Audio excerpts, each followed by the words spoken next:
रिश्ताई मोहब्बत के तोड़बे त मर जेबै। रिश्ताई मोहब्बत के तोड़बे त मर जेबै। रिश्ताई मोहब्बत के तोड़बे त मर जेबै। रिश्ताई मोहब्बत के तोड़बे त मर जेबै। मोह हमरा से जानम मरबै त मर जेबै। मोह हमरा से जानम मरबै त मर जेबै। अगर दुनिया में जीने की चाहत ना होती, अगर दुनिया में जीने की चाहत ना होती तो खुदा ने मोहब्बत बनाई ना होती। अगर दुनिया में जीने की चाहत ना होती तो खुदा ने मोहब्बत बनाई ना होती।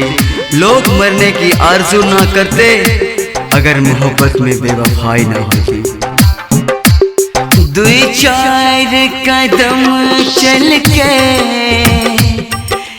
रस्ता मोहब्बत में,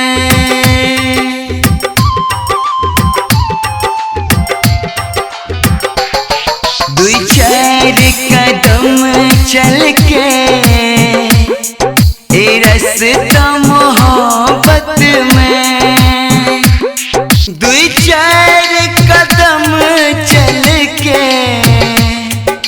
रस्ता मोहब्बत में। हमरा के अकेला अब छोड़बे त मर जेबै। हमरा के अकेला अब छोड़बे त मर जेबै।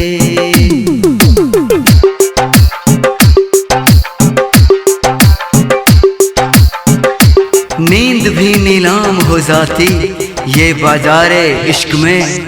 नींद भी नीलाम हो जाती ये बाजारे इश्क में।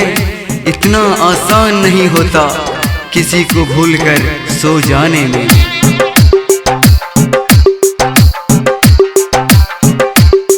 प्रेमक नाजुक बंधन जोड़ लो वहाँ के संग।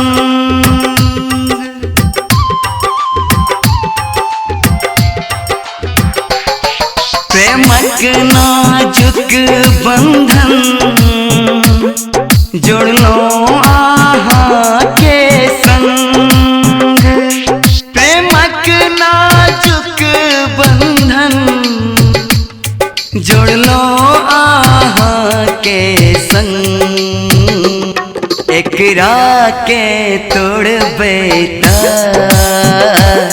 जानम हम मर जेबै।